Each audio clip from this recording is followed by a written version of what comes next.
Good morning, beautiful people of planet Earth.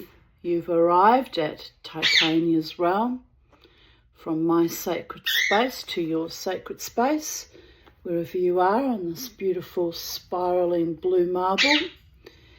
And the time is 10:22 on Sunday, the 13th of July, 2025. It's a beautiful sunny morning. I've been up since 8:08, but I'm very tired still. Don't know why. I feel very tired. But anyway, I've got the little birdie boys out free, and yes, they will squeak and squawk a bit, because that's what birdies do. So this is my home and their home, and I make the effort to read stories to you, and I realise the sounds of the birds might be a bit jarring and shrill. I have had a complaint from, thank you, Elaine. It's good to have feedback, and I appreciate your comments and I appreciate your participation. But I just, just want to remind everyone that this is my time and my energy I'm sharing with you, for which I don't get paid. Don't expect to get paid. I mean, any idiot can read stories from a book or tell their own anecdotes and their own stories and share time and space with you, and no one's under any obligation to watch or listen. And you're welcome at this channel to enjoy what I provide for you, which is time and energy and storytelling. But you're not obliged to tolerate any of the quirks that come with it, like squeaking, squawking birds. Are you putting your 6 cents in, Kermie? Yes, because it is a bit shrill. It is a bit shrill, let's be fair here. But anyway, what I'm saying is this is my home and my space, and I share it with you to assuage my own boredom and loneliness and isolation. And if you enjoy it, you enjoy it, and if you don't, you have the power of the X button. Just say. No one's a prisoner of my love, or no one is a captive audience. And as I say, I don't get paid. So even if I did get paid, time is a valuable resource, especially as you get older. It's very, very precious. So I'm spending my time with you, and you're spending your time by participating in my channel, and your input is valued, don't get me wrong. But the birdies are here to stay, just say. Birdies have rights too. You're not going to be able to put a muzzle on them, or I could do my videos in another room where they're not present, and it would be more quiet and easier to concentrate, I suppose. But where's the fun in that for me? Sometimes I make my videos at night when they're sleeping, and I actually find it a little bit boring, because I like my birds, and my birds are growing to like me, aren't you, little Bo? Little Bo's not so scared of me now. If I walk right close to him when he's sitting in the cage, he just peers down and pretends to bite me. He would bite me if he had half a chance, but he's not so frightened. So they're growing on me, and I'm growing on them. Yes, handsome boy, Kermie. Yes, I know. It's not quite warm enough to put them outside yet. The sun is shining, but I've been out and it's cold, and there's a bite in the air. So I'll put them out in the sunshine when it warms up a little bit more, around midday-ish, perhaps after I finish this wonderful book and a wonderful story. We're up to the last story of the 30 short stories by W. Somerset Maugham. Just going to pull this blind down a bit because I've got too much. Doesn't really make much difference, does it? Well, anyway, I've got too much light in my eye and it's painful. As painful as loud shrieking birdies probably are to your ear. So I do apologise about that. But like I say, it's just something that takes a little bit getting accustomed to if you're not used to birds. Anyway, today we begin reading. I find that title so amusing. Every time I do it, I have this weird little kind of smirk. The Hairless, Mexican. Is it Mexican or Mexican? Who knows? But anyway, let us continue, beautiful people of Earth. Do you like macaroni? Said R. What do you mean by macaroni? Answered Ashenden. It is like asking me if I like poetry. I like Keats and Wordsworth and Verlaine and Goethe. When you say macaroni, do you mean spaghetti, tagliatelle, vermicelli, fettuccine, tufali, farfalle, or just macaroni? Macaroni, replied R, a man of few words.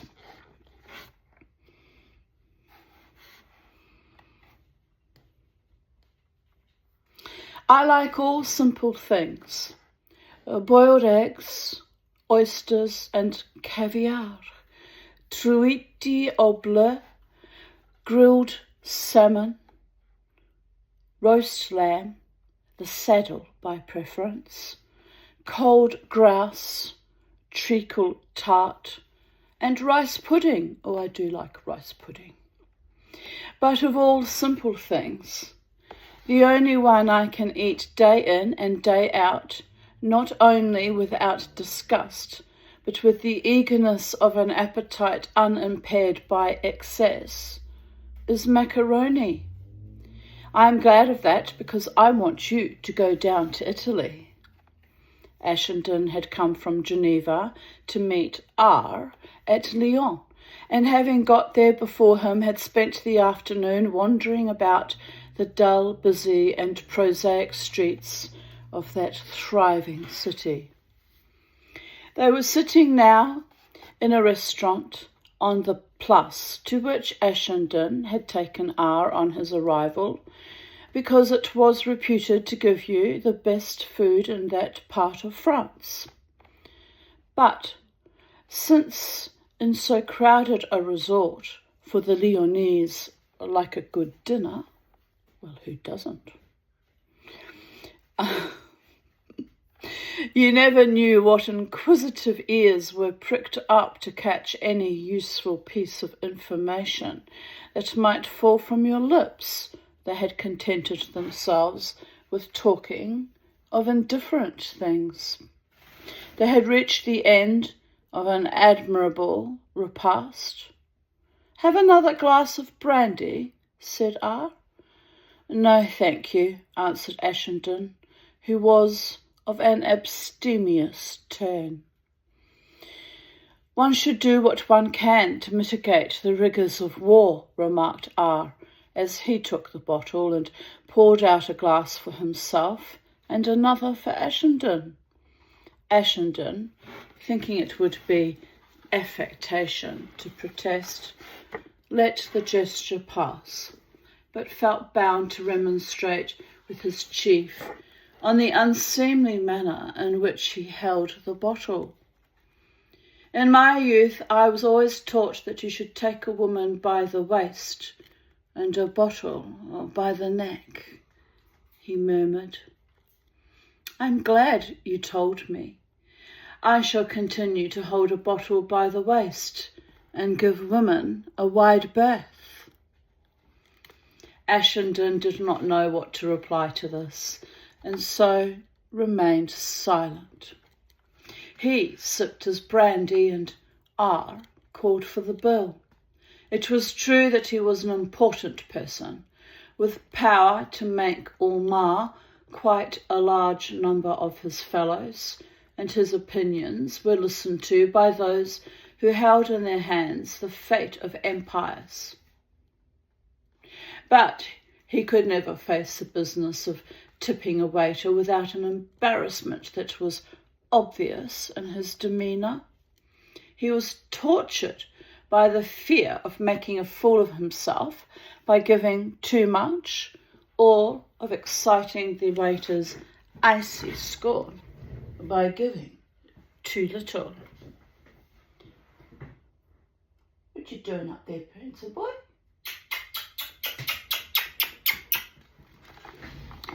When the bill came, he passed some 100-franc notes over to Ashenden and said, "Pay him, will you?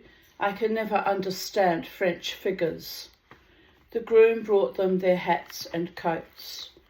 "Would you like to go back to the hotel?" asked Ashenden. "We might as well." It was early in the year, but the weather had suddenly turned warm, and they walked with their coats over their arms. Ashenden, knowing that R liked a sitting room, had engaged one for him, and to this, when they reached the hotel, they went.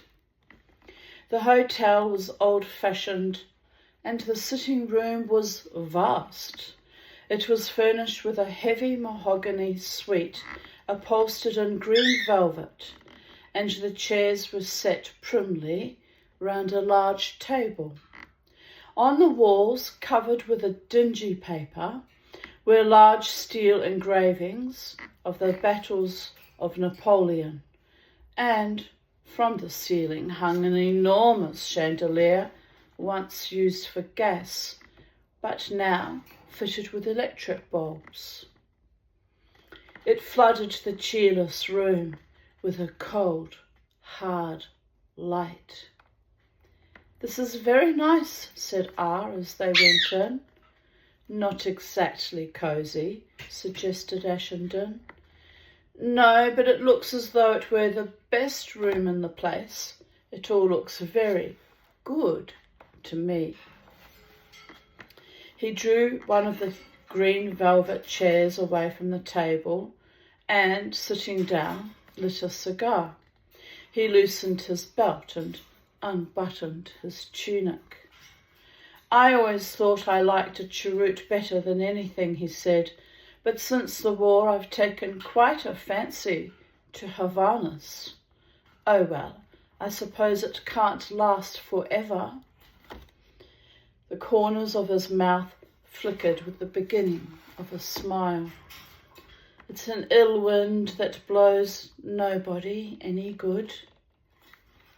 Ashenden took 2 chairs, one to sit on and one for his feet, and when R saw him he said, "That's not a bad idea," and swinging another chair out from the table with a sigh of relief, put his boots on it. "What room is that next door?" he asked. "That's your bedroom. And on the other side, a banqueting hall." R got up and strolled slowly around the room, and when he passed the windows, as though an idle curiosity, peeped through the heavy rep curtains that covered them, and then, returning to his chair, once more comfortably, put his feet up. "It's just as well not to take any more risk than one need," he said. He looked at Ashenden reflectively. There was a slight smile on his thin lips, but the pale eyes... "Oh, you dropped your coconut." But the pale eyes, too closely set together, remained cold and steely. R's stare would have been embarrassing if Ashenden had not been used to it. He knew that R was considering how he would broach the subject that he had in mind, The silence must have lasted for 2 or 3 minutes. "I'm expecting a fellow to come and see me tonight," he said at last. "His train gets in about 10. He gave his wristwatch a glance. "He's known as the Hairless Mexican." "Why?" "Because he's hairless and because he's Mexican." "The explanation seems perfectly satisfactory," said Ashington. Oh my goodness, the English. They really are kind of delightful. "He'll tell you all about himself. He talks 19 to the dozen. He was on his uppers when I came across him.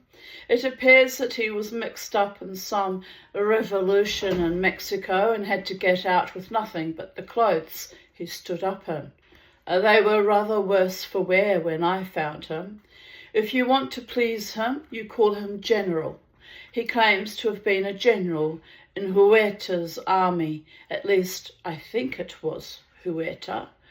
Anyhow, he says that if things had gone right, he would be Ministry of War now, and no end of a big bug.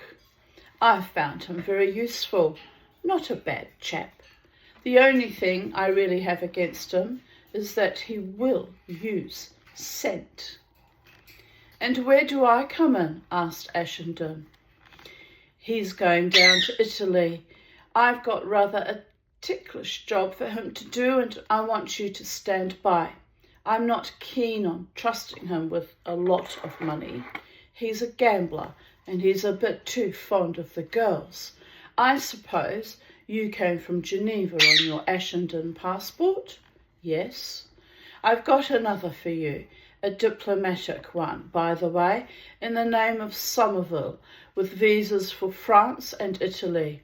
I think you and he had better travel together.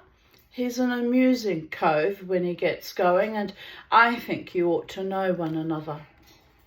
"What is the job?"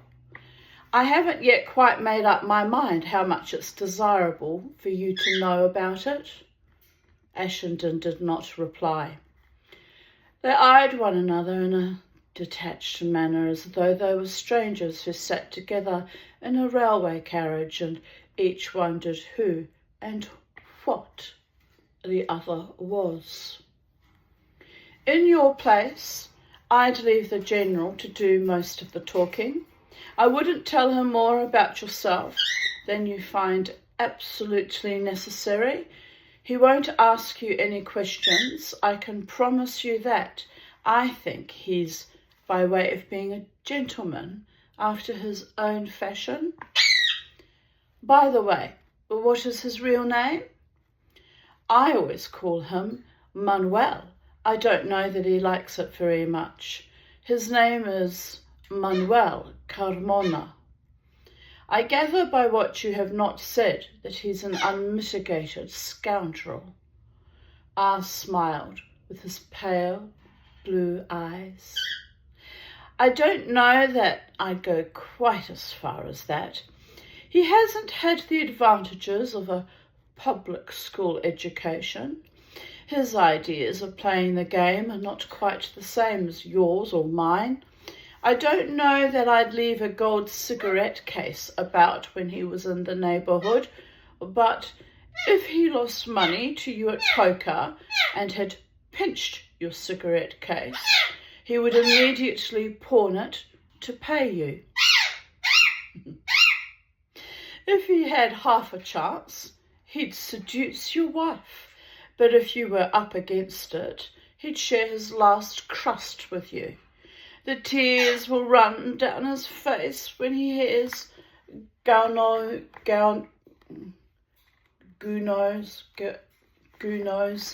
Ave Maria on the gramophone. But if you insult his dignity, he'll shoot you like a dog, my kind of man.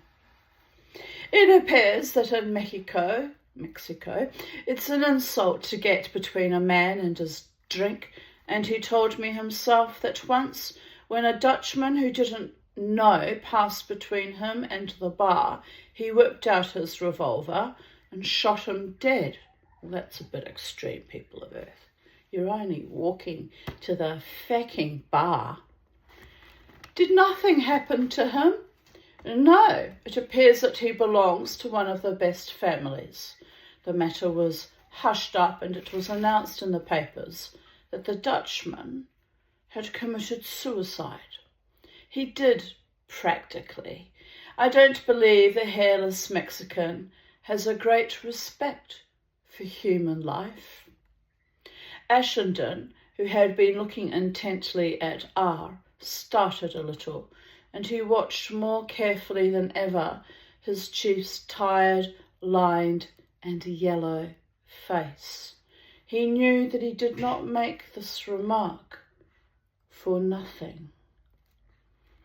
Of course, a lot of nonsense is talked about the value of human life. You might just as well say that the counters you use at poker have an intrinsic value. Their value is what you like to make it. For a general giving battle, men are merely counters, and he's a fool if he allows himself, for sentimental reasons, to look upon them as human beings. Bit like our politicians during the COVID epoch, isn't it? Motherfuckers. But, you see, they're counters that feel and think, and if they believe they're being squandered, they are quite capable of refusing to be used anymore. Oh, if only they had all refused. Anyhow, there's neither here nor there. We've had information that a man called Constantine Andriadi is on his way from Constantinople with certain documents that we want to get hold of. He's a Greek. He's an agent of Enver Pasha, and Enver has great confidence in him. He's given him verbal messages that are too secret and too important to be put on paper. He's sailing from the Piraeus on a boat called the Ithaca and will land at Brindisi on his way to Rome. He's to deliver his dispatches at the German embassy and impart what he has to say personally to the ambassador. I see. At this time, Italy was still neutral. The Central Powers were straining every nerve to keep her so. The Allies were doing what they could to induce her to declare war on their side. We don't want to get into trouble with the Italian authorities. It might be fatal, but we've got to prevent Andriadi from getting to Rome. At any cost? Asked Ashenden. It's very quiet, you see. I worry when they're quiet. Like all naughty boys. What are you doing up there? Quietly observing the mama tea. You beautiful boy. Are you my beautiful handsome boy? Yes, he's a beautiful boy. Right, little bow. Right, here we go. At any cost? Asked Ashenden. Oh, money's no object, answered R, his lips twisting into a sardonic smile. What do you propose to do? I don't think you need bother your head about that. I have a fertile imagination, said Ashenden. I want you to go down to Naples with the hairless Mexican. He's very keen on getting back to Cuba. It appears that his friends are organising a show, and he wants to be as near at hand as possible so that he can hop over to Mexico when things are ripe. He needs cash. I've brought money down with me in American dollars, and I shall give it to you tonight. You'd better carry it on your person. Is it much? It's a good deal, but I thought it would be easier for you if it wasn't bulky, so I've got it in $1,000 notes. You will give the hairless Mexican the notes in return for the documents that Andriadi is bringing. A question sprang to Ashington's lips, but he did not ask it. He asked another instead. Does this fellow understand what he has to do? Perfectly. There was a knock at the door. It opened, and the hairless Mexican stood before them. I have arrived. Good evening, Colonel. I am enchanted to see you. Ah got up. Had a nice journey, Manuel. This is Mr. Somerville, who's going to Naples with you, General Carmona. Pleased to meet you, sir. He took Ashington's hand with such force that he winced. Your hands are like iron, General, he murmured. The Mexican gave him a glance. I had them manicured this morning. I do not think they are very well done. I like my nails much more highly polished. They were cut to a point, stained bright red, and to Ashington's mind shone like mirrors. Though it was not cold, the General wore a fur coat with an astrakhan collar, and with his every movement a wave of perfume was wafted to your nose. Take off your coat, General, and have a cigar, said R. The hairless Mexican was a tall man, and though thinnish, gave you the impression of being very powerful. He was smartly dressed in a blue serge suit with a silk handkerchief neatly tucked in the breast pocket of his coat, and he wore a gold bracelet on his wrist. His features were good, but a little larger than life size, and his eyes were brown and lustrous. Who doesn't like brown and lustrous eyes? Ah. He was quite hairless.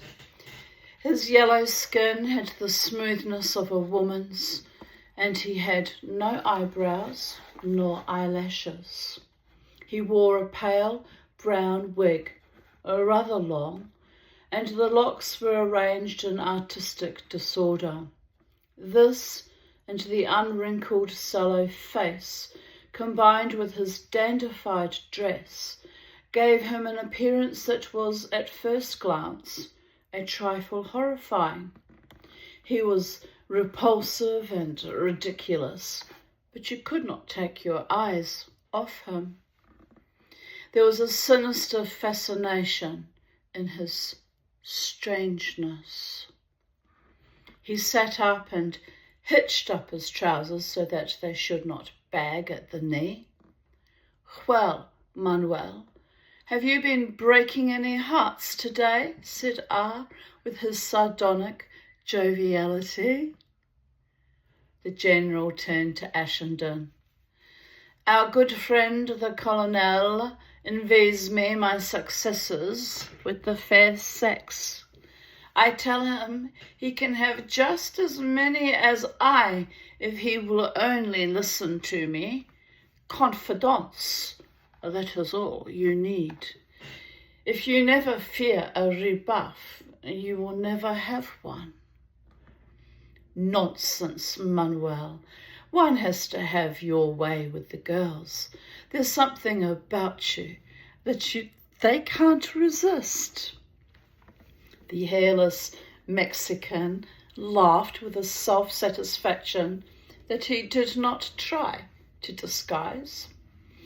He spoke English very well, with a Spanish accent, but with an American intonation. Can I do it? No. Maybe. But since you ask me, Colonel, I don't mind telling you that I got into conversation on the train with a little woman who was... No, I'm not doing it, see? I'm just not doing it. with a little woman who was coming to Lyon to see her mother-in-law. She was not very young and she was thinner than I like a woman to be, but she was possible, and she helped me to pass an agreeable hour. Well, let's get to business, said R. I am at your service, Colonel. I've gone back to Colonel. I like it better. I'm Mexican. Do they say Colonel or Colonel? Or do they say, fuck you, Mama T, stop trying to be Mexican. We've seen you in your Mexican dress, you gringa, you try hard, you white little wanker, you. But I do love my Mexican dress. I've been wearing one since I was 16, so fuck you back. Maybe it was a past life thing, I don't know. My mother bought me 2 Mexican dresses when I was 16. One was a yellow lace and cotton with beautiful piping done. It looked very much like a Spanish conquistadors, you know, with all the flares and full skirt and beautiful sleeves. All I missed was a mantilla. But it looked beautiful. I used to wear it, and the men, although I was only 16, you understand, but men and boys would just go as I flounced by, dancing with my shawl, looking very much like a wild, free little thing, which is how I've chosen to live my life. Wild and free, as much as possible, even when I was married to that dull intellect psychopath who was as boring as yesterday's leftover supper. Cold, stale porridge. But anyway, the dress was this colour. Do you want to see what's left of it? I'll show it to you. It's in my bedroom. You get to see my bedroom. Ooh, you get to see my bedroom. Ooh, how exciting. Nothing happens in my bedroom, but you'll get to see it. Here it is. Where is it? I haven't quite made my bed. See, embroidered bed. I like embroideries. Must be my Polish ancestry. Here's what's left of it. It's a bit faded out now, but that was, put it in the light. That was, no, you can't see. That was the top of my dress, and I couldn't bear to throw it completely out. It's all faded now, and the lace has gone some weird brownish colour, and that was the neckline, and anyway, that dress hasn't fitted me since I was about 17 or 18. So it is what it is, people of Earth. It is what it is. And the other skirt left that was made from my other Mexican dress. I'm not sure where it is now. You know, my daughter, we cut a panel of the embroidery off and we made it into a skirt that had lots of sugar skulls. And I wore that, but now after 46 years or so, and how old am I now? 16 off 60. Yes, 44 years. The embroidery and the cotton finally unravelled because of age. You know, the fabric finally gave way. But you see, I appreciated those Mexican dresses my mother bought me. I made them last a very, very long time. So there is that. And when you have a genuine love for things and you value and cherish things, they can last a very long time. Pity my relationships didn't last as long, but that's because I kept falling in love with dead shit. So there is that. Right, now where was I? Trying to read the story.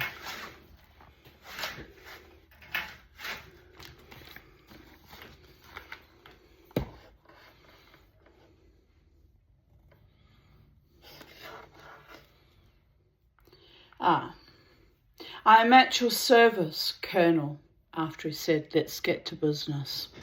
He gave Ashenden a glance. Is Mr. Somerville a military man? No, said R. He's an author. It takes all sorts to make a world, as you say. I am happy to make your acquaintance, Mr. Somerville. I can tell you many stories that will interest you. I am sure that we shall get on well together. You have a sympathetic air.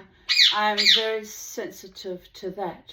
To tell you the truth, I am nothing but a bundle of nerves, and if I am with a person who is antipathetic to me, I go all to pieces. Oh, darling, I know exactly how he feels.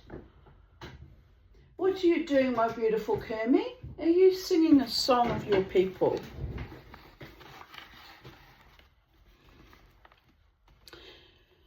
I hope we shall have a pleasant journey, said Ashenden. When does our friend arrive at Brindisi? Asked the Mexican, turning to R. He sails from the Piraeus on the Ithaca on the 14th.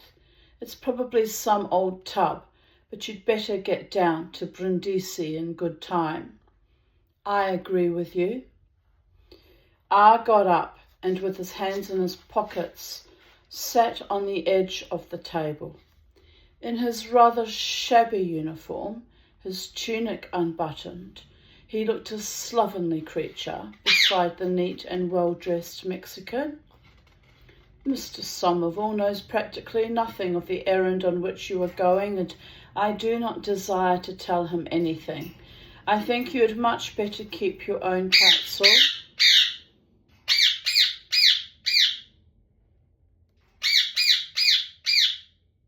Indeed.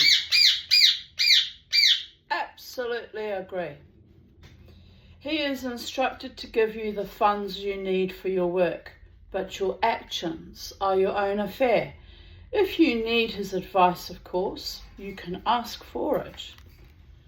I seldom ask other people's advice and never take it. And should you make a mess of things, I trust to keep Mr. Somerville out of it. He must on no account be compromised.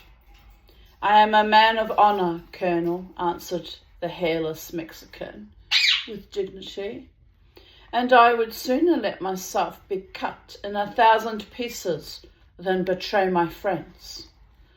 That is what I have already told Mr. Somerville.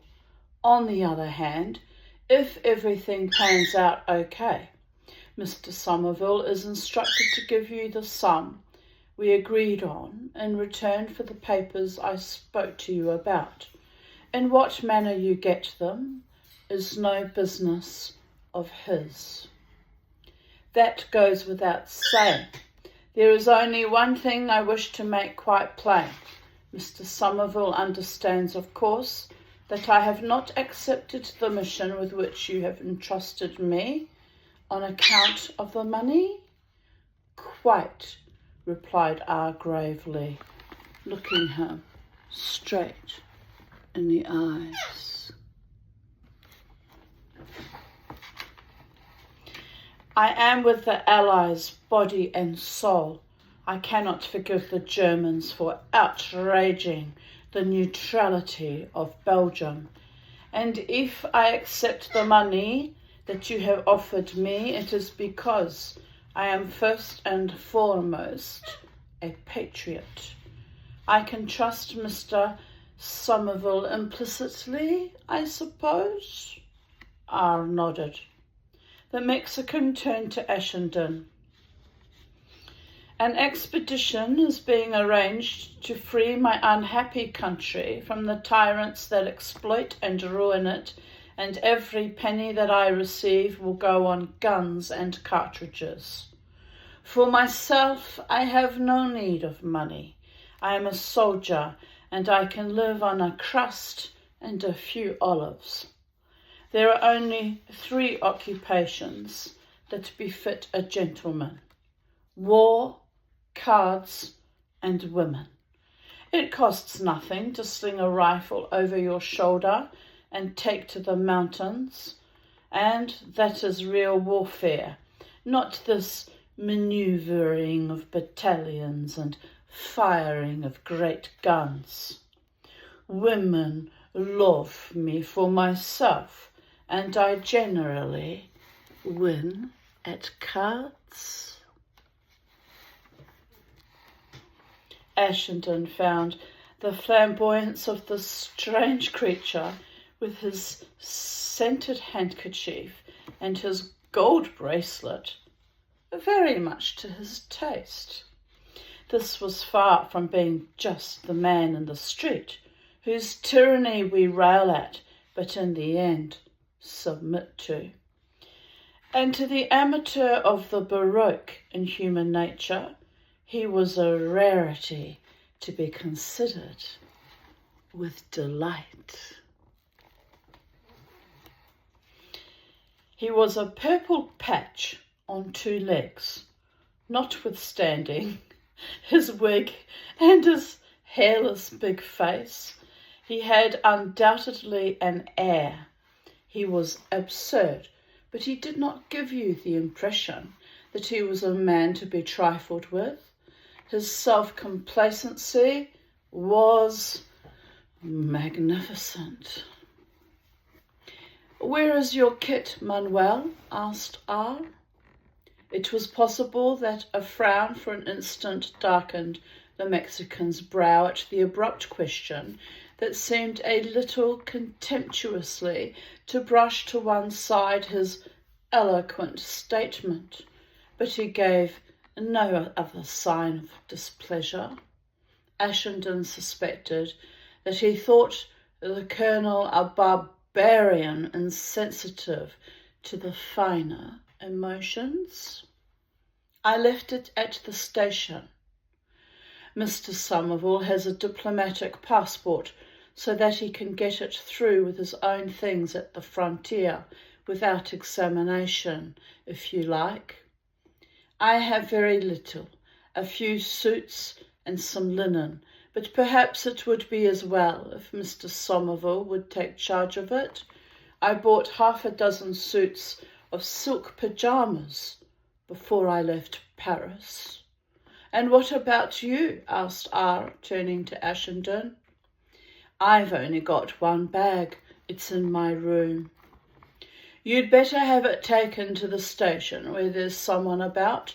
Your train goes at 1:10. "Oh?" This was the first Ashenden had heard that they were to start that night. "I think you'd better get down to Naples as soon as possible." "Very well." R got up. "I'm going to bed. I don't know what you fellows want to do." "I shall take a walk about Lyon," said the hairless Mexican. "I am interested in life. Lend me 100 francs, Colonel, will you? I have no change on me." R took out his pocketbook and gave the General the note he asked for. Then to Ashenden, "What are you going to do? Wait here?" "No," said Ashenden. "I shall go to the station and read." "You'd both of you better have a whisky and soda before you go, hadn't you? What about it, Manuel?" "It is very kind of you, but I never drink anything but champagne and brandy." "Mixed?" asked R dryly. "Not necessarily," returned the other with gravity. R ordered brandy and soda, and when it came, whereas he and Ashenden helped themselves to both, the hairless Mexican poured himself out 3 parts of a tumbler of neat brandy and swallowed it in 2 noisy gulps. He rose to his feet and put on his coat with the astrakhan collar, seized in one hand his bold black hat, and, with the gesture of a romantic actor giving up the girl he loves to one more worthy of her, held out the other to R. Well, Colonel, I will bid you good night and pleasant dreams. I do not expect that we shall meet again so soon. Don't make a hash of things, Manuel, and if you do, keep your mouth shut. They tell me that in one of your colleges, where the sons of gentlemen are trained to become naval officers, it is written in letters of gold. There is no such thing as impossible in the British Navy. I do not know the meaning of the word failure. It has a good many synonyms, retorted R. I will meet you at the station, Mr. Somerville, said the hairless Mexican, and with a flourish left them. R looked at Ashenden with that little smile of his that always made his face look so dangerously shrewd. Well, what do you think of him? You've got me bet, said Ashenden. Is he a mountebank? He seems as vain as a peacock, and with that frightful appearance, can he really be the ladies' man he pretends? What makes you think you can trust him? R gave a low chuckle, and he washed his thin old hands with imaginary soap. I thought you'd like him. He's quite a character, isn't he? I think we can trust him. R's eyes suddenly grew opaque. I don't believe it would pay him to double-cross us. He paused for a moment. Anyhow, you've got to risk it. I'll give you the tickets and the money, and then you can take yourself off. I'm all in, and I want to go to bed. 10 minutes later, Ashenden set out for the station with his bag on a porter's shoulder. Having nearly 2 hours to wait, he made himself comfortable in the waiting room. The light was good and he read a novel. When the time drew near for the arrival of the train from Paris that was to take them direct to Rome, and the hairless Mexican did not appear, Ashenden, beginning to grow a trifle anxious, went out on the platform to look for him. Ashenden suffered from that distressing malady known as train fever. An hour before his train was due, he began to have apprehensions lest he should miss it. He was impatient with the porters, who would never bring his luggage down from his room in time.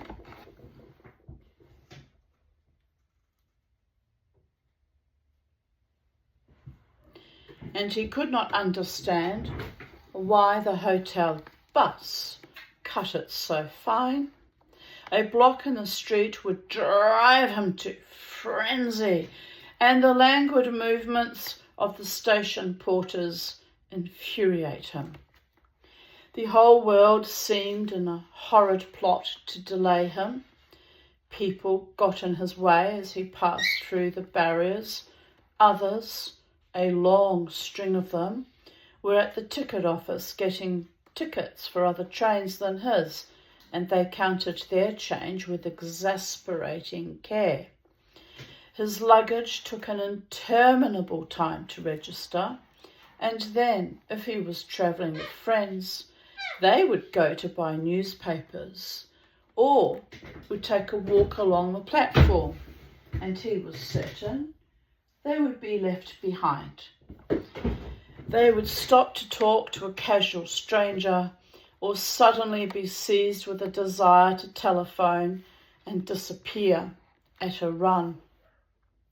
In fact, the universe conspired to make him miss every train he wanted to take, and he was not happy unless he was settled in his corner, his things on the rack above him, with a good half hour to spare. Sometimes, by arriving at the station too soon. He'd caught an earlier train than the one he had meant to, but that was nerve-wracking and caused him all the anguish of very nearly missing it. The Rome Express was signalled, and there was no sign of the hairless Mexican. It came in, and he was not to be seen.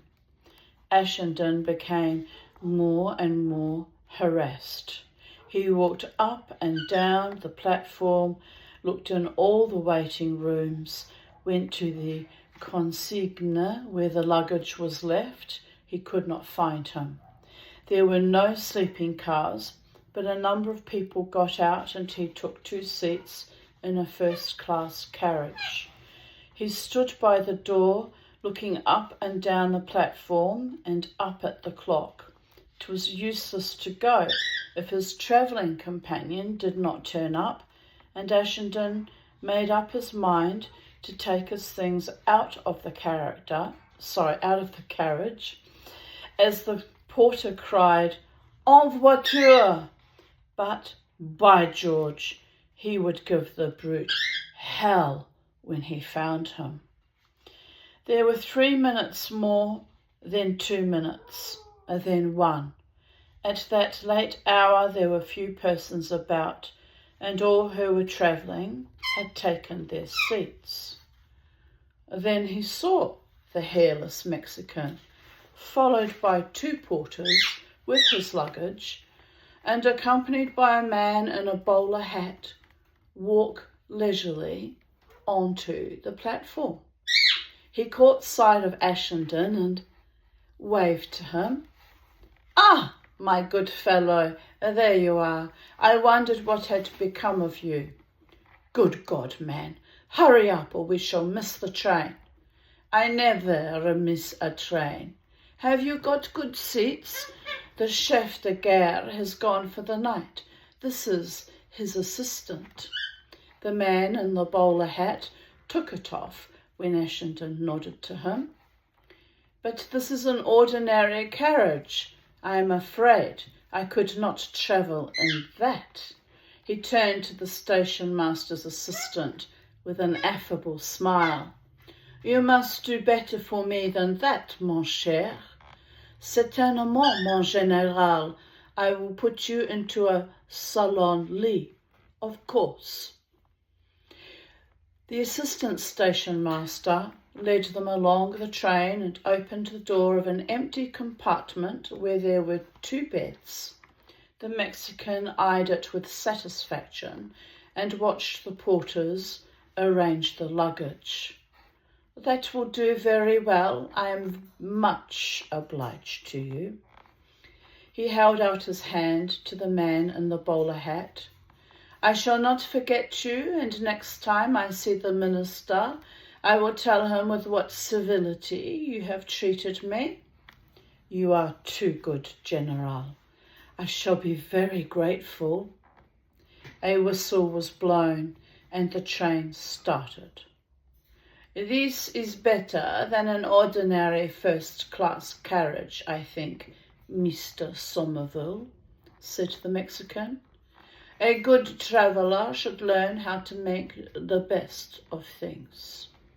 But Ashenden was still extremely cross. "I don't know why the devil you wanted to cut it so fine. We should have looked a pair of damned fools if we'd missed the train." "My dear fellow, there was never the smallest chance of that.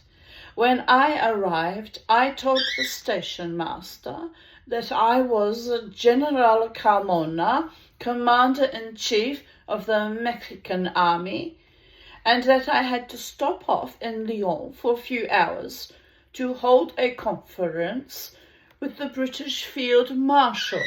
I asked him to hold the train for me if I was delayed, and suggested that my government might see its way to conferring an order on him.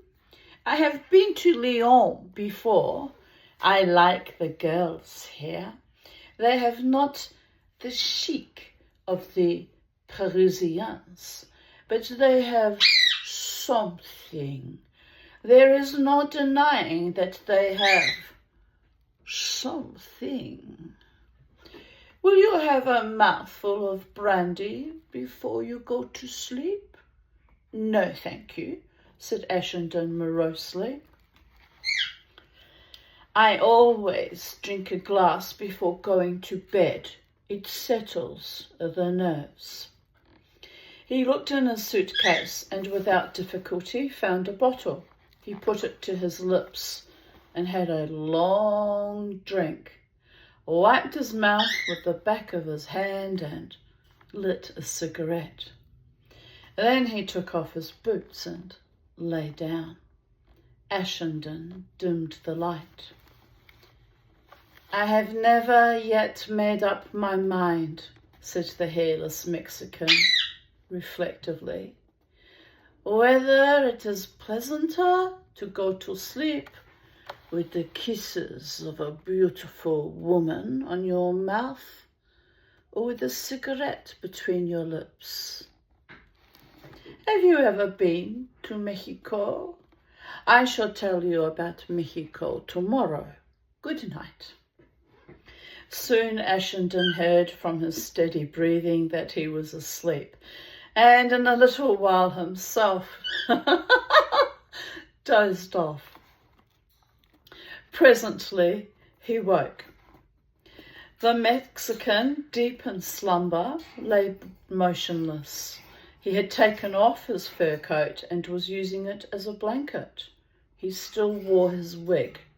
Suddenly there was a jolt, and the train, with a noisy grinding of brakes, stopped. In the twinkling of an eye, before Ashenden could realize that anything had happened, the Mexican was on his feet with his hand to his hip. What is it? He cried. Nothing, probably only a signal against us. The Mexican sat down heavily on his bed. Ashenden turned on the light. You wake quickly for such a sound sleeper, he said. You have to in my profession. Ashenden would have liked to ask him whether this was murder, conspiracy, or commanding armies, but was not sure that it would be discreet. The general opened his bag and took out the bottle. Will you have a nip? He asked. There is nothing like it when you wake suddenly in the night. When Ashenden refused, he put the bottle once more to his lips and poured a considerable quantity of liqueur down his throat. He sighed and lit a cigarette. Although Ashenden had seen him now drink nearly a bottle of brandy, and it was probable that he had had a good deal more when he was going about the town, he was certainly quite sober. Neither in his manner nor in his speech was there any indication that he had drunk during the evening anything but lemonade. The train started and Ashenden again fell asleep. When he awoke, it was morning, and turning round lazily, he saw that the Mexican was awake too. He was smoking a cigarette. The floor by his side was strewn with burnt-out butts, and the air was thick and grey. What a disgusting thing to wake up to in the morning. Yuck. Anyway, he had begged Ashenden not to insist on opening a window, for he said the night air was dangerous. I did not get up because I was afraid of waking you. Will you do your toilet first, or shall I? I'm in no hurry, said Ashenden. I am an old campaigner. It will not take me long. Do you wash your teeth every day? Yes, said Ashenden. So do I. It is a habit I learned in New York. I always think that a fine set of teeth are an adornment to a man. Indeed. There was a wash basin in the compartment, and the General scrubbed his teeth with gurglings and garglings energetically. Yes, you'll never have to scrub your teeth, Kermie.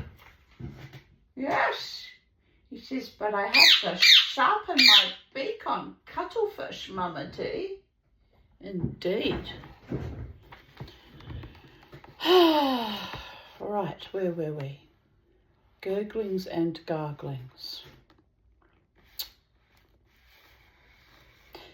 Then he got a bottle of eau de cologne from his bag, poured some of it on a towel, and rubbed it over his face and hands. He took a comb and carefully arranged his wig. Either it had not moved in the night, or else he had set it straight before Ashenden awoke. He got another bottle out of his bag with a spray attached to it, and squeezing a bulb, covered his shirt and coat with a fine cloud of scent, did the same to his handkerchief.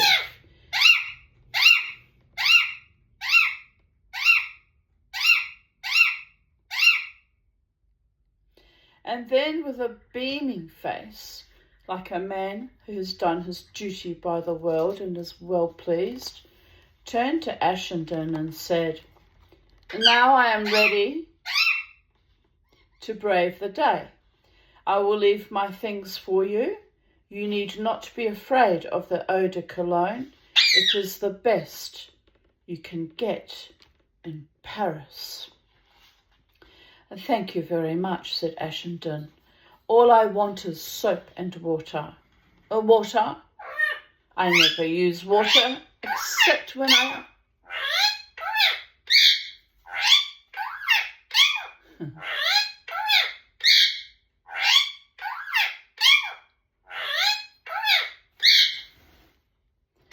I never use water except when I have a bath. Nothing can be worse for the skin. When they approached the frontier, Ashenden, remembering the General's instinctive gesture when he was suddenly awakened in the night, said to him, "If you've got a revolver on you, I think you'd better give it to me. With my diplomatic passport, they're not likely to search me, but they might take it into their heads to go through you, and we don't want to have any bothers." "It is hardly a weapon. It is only a toy," returned the Mexican, taking out of his hip pocket a fully loaded revolver of formidable dimensions. "I do not like parting with it even for an hour. It gives me the feeling that I am not fully dressed. But you are quite right. We do not want to take any risks. I will give you my knife as well.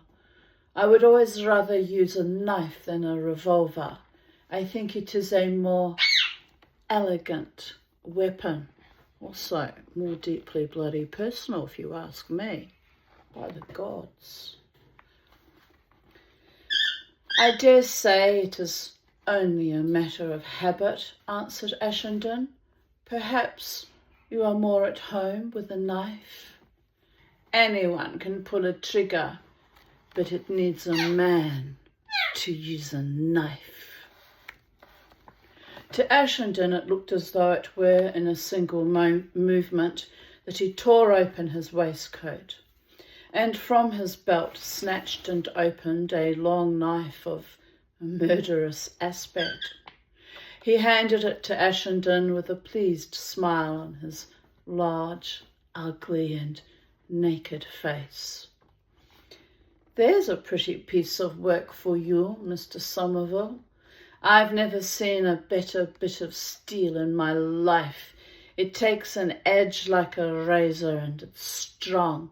You can cut a cigarette paper with it, and you can hew down an oak. There is nothing to get out of order, and when it is closed, it might be the knife a schoolboy uses to cut notches in his desk. He shut it with a click, and Ashenden put it along with the revolver in his pocket. "Have you anything else?" "My hands," replied the Mexican with arrogance.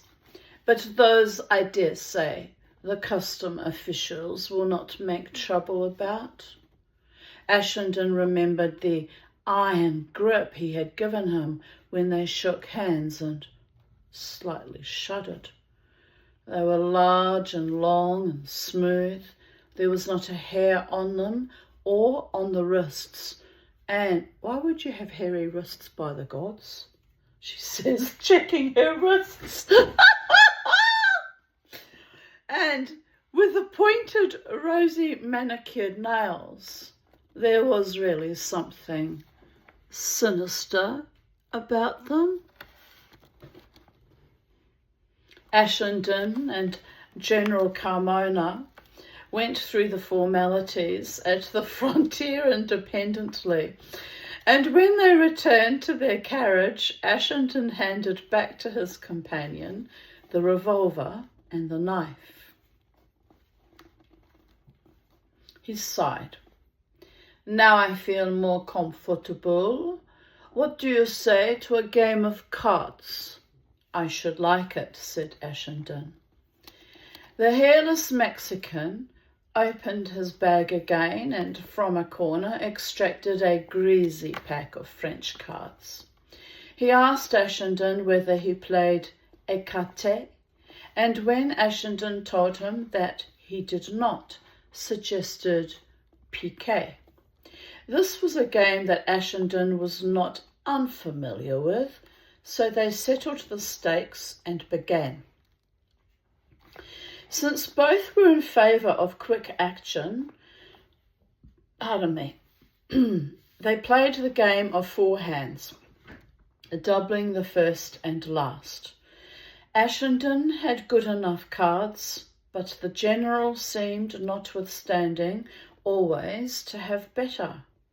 Ashenden kept his eyes open, and he was not careless of the possibility that his antagonist might correct the inequalities of chance, but he saw nothing to suggest that everything was not above board. He lost game after game. He was capoted and Rubiconned. The score against him mounted up and up till he had lost something like 1,000 francs, which at that time was a tidy sum. The general smoked innumerable cigarettes. He made them himself with a twist of the finger and a lick of his tongue and incredible celerity. At last he flung himself against the back of his seat. By the way, my friend, does the British government pay your card losses when you are on a mission?" he asked. "It certainly doesn't."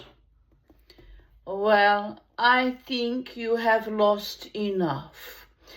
If it went down on your expense account, I would have proposed playing till we reached Rome. But you are sympathetic to me. If it is your own money, I do not want to win any more of it." He picked up the cards and put them aside. Ashenden somewhat ruefully took out a number of notes and handed them to the Mexican. He counted them with his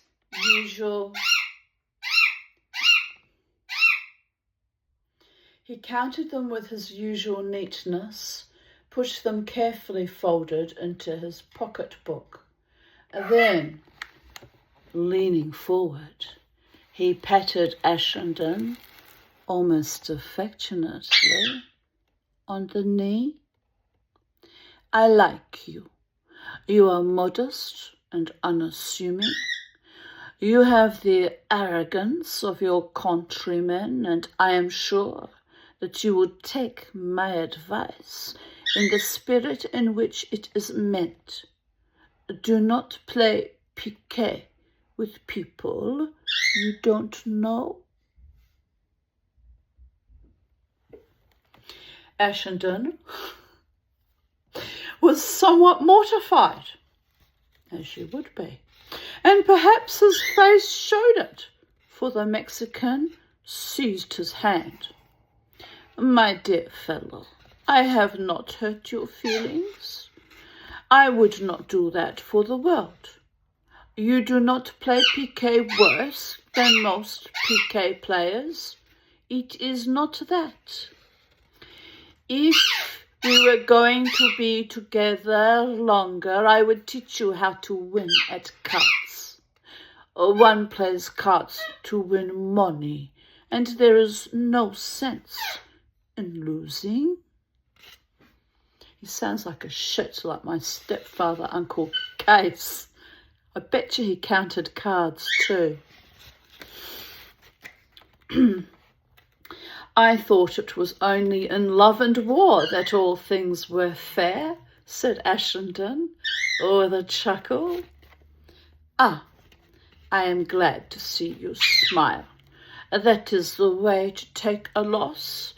I see that you have good humour and good sense. You will go far in life.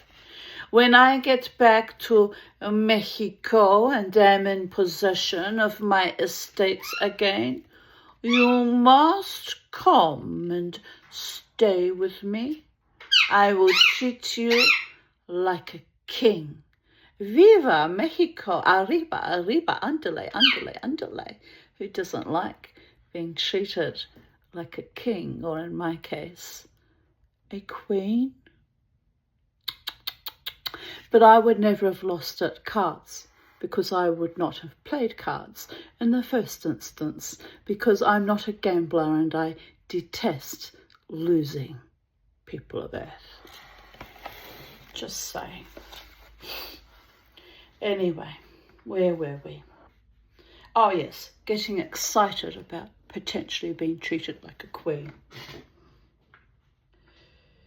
You shall ride my best horses. Oh, I do love to ride horses, although I haven't ridden a horse for, when did I come to this country? 37 years.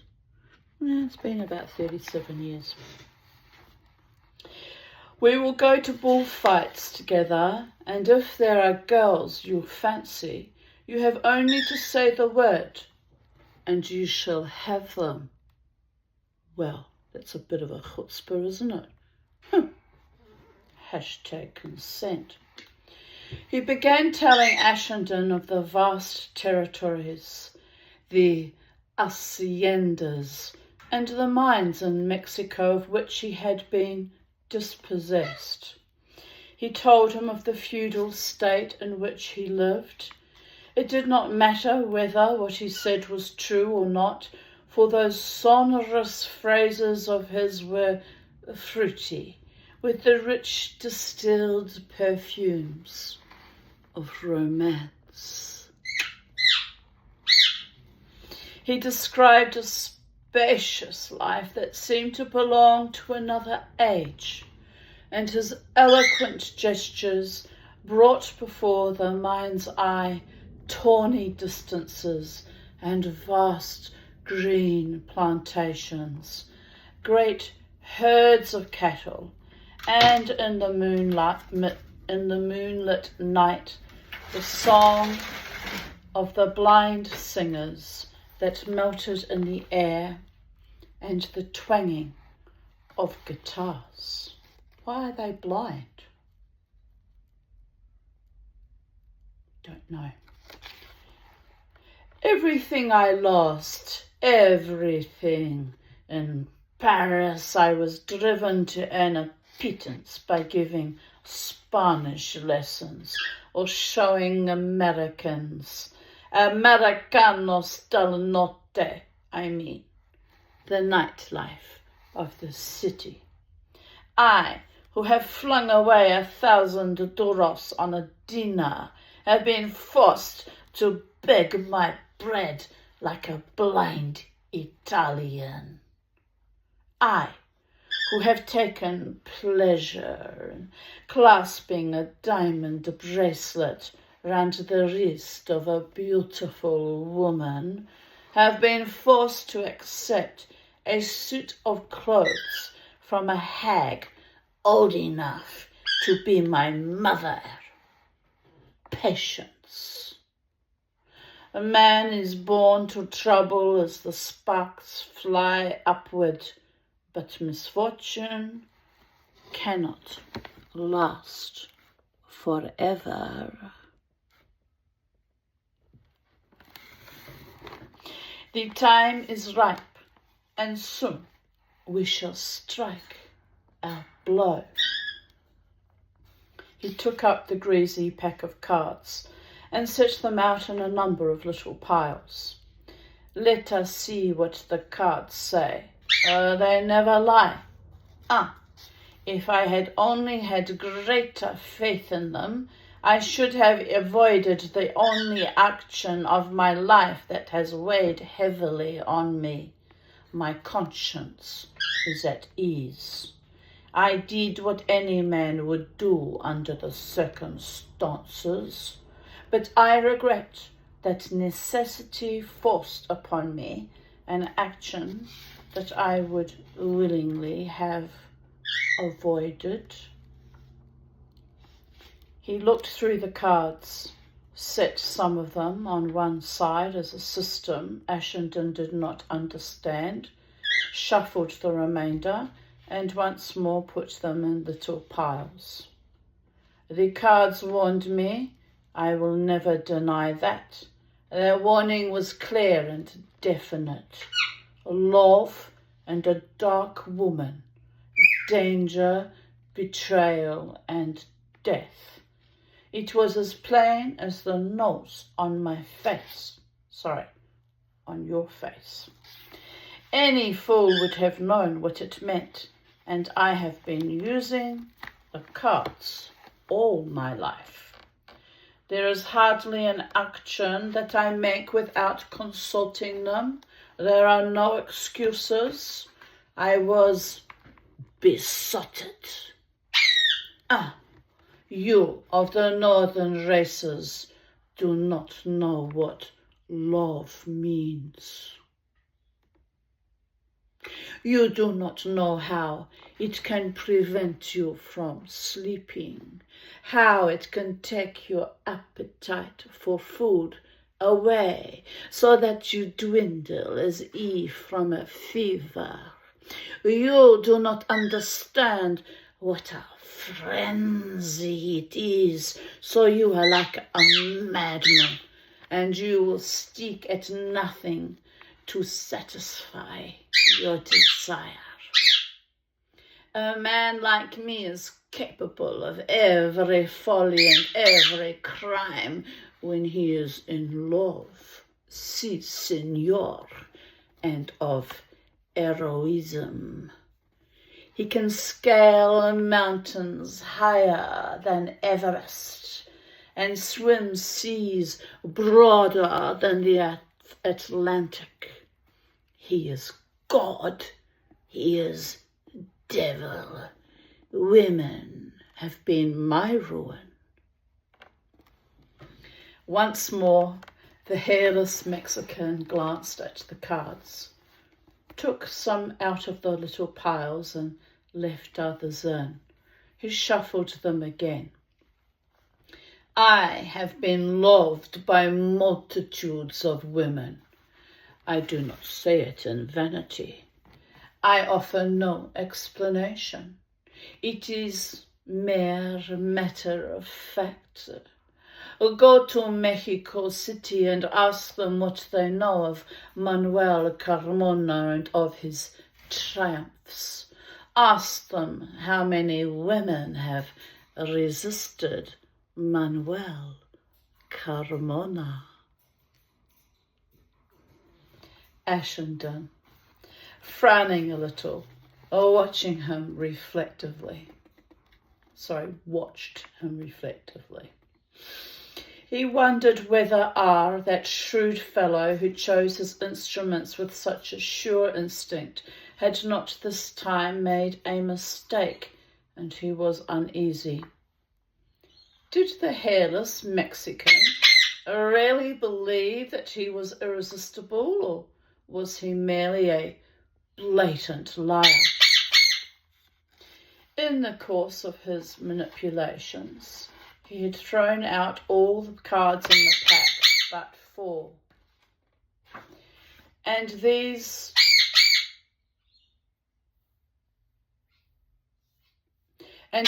now lay in front of him, face downwards and side by side. I'm trying to work out if I split up this video because uploading issues. He touched them one by one, but did not turn them up. There is fate, he said, and no power on earth can change it. I hesitate. This is a moment that ever fills me with apprehension, and I have to steel myself to turn over the cards that may tell me that disaster awaits me. It's still problematic, isn't it? Right, that's a bit better.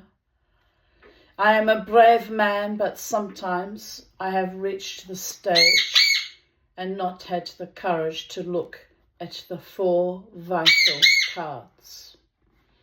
Indeed, now he eyed the backs of them with an anxiety he did not try to hide. What was I saying to you? You were telling me that women found your fascinations irresistible, replied Ashenden dryly. Once, all the same, I found a woman who resisted me. I saw her first in a house, a Casa de Mujeres in Mexico City. She was going down the stairs as I went up. She was not very beautiful. I had had 100 more beautiful. But she had something that took my fancy, and I told the old woman who kept the house to send her to me. You will know her when you go to Mexico City. They call her La Maquisa. She said that the girl was not an inmate, but came there only from time to time and had left. I told her to have her there next evening and not to let her go till I came. But I was delayed, and when I arrived, La Maquisa told me that the girl had said she was not used to being kept waiting and had gone. Indeed. I am a good-natured fellow, and I do not mind if women are capricious and teasing. That is part of their charm. So, with a laugh, I sent her a note of 100 duros and promised that on the following day I would be punctual.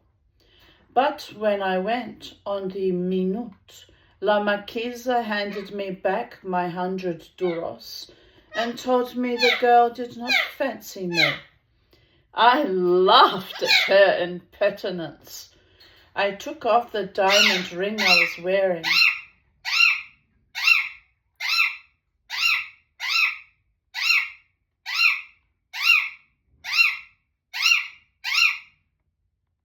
And told the old woman to give her that and see whether it would induce her to change her mind. What you doing, handsome boy? Are you going to give Mama a diamond ring? I don't think so. Birdies don't give out diamond rings. Neither do most men anymore, for that matter. Oh, tout ça change. Pour c'est la même chose. Anyway, where were we?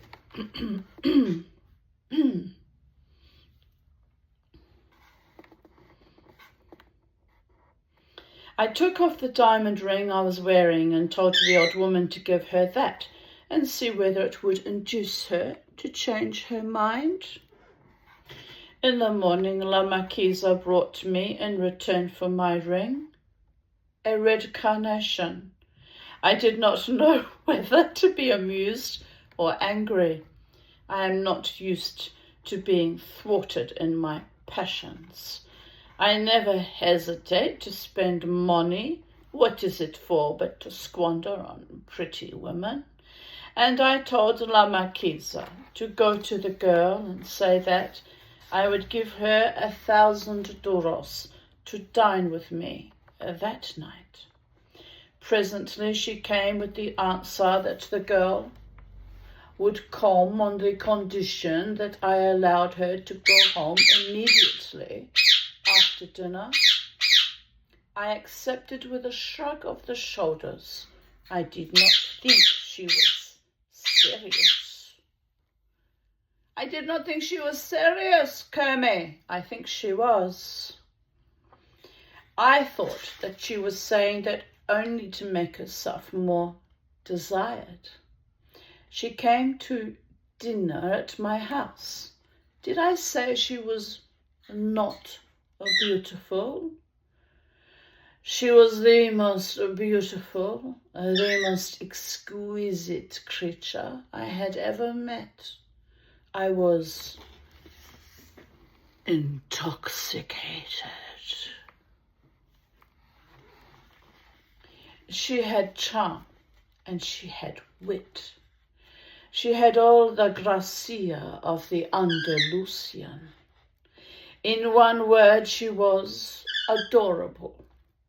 I asked her why she had treated me so casually, and she laughed in my face. I laid myself out to be agreeable. I exercised all my skill. I surpassed myself. But when we finished dinner, she rose from her seat and bade me good night.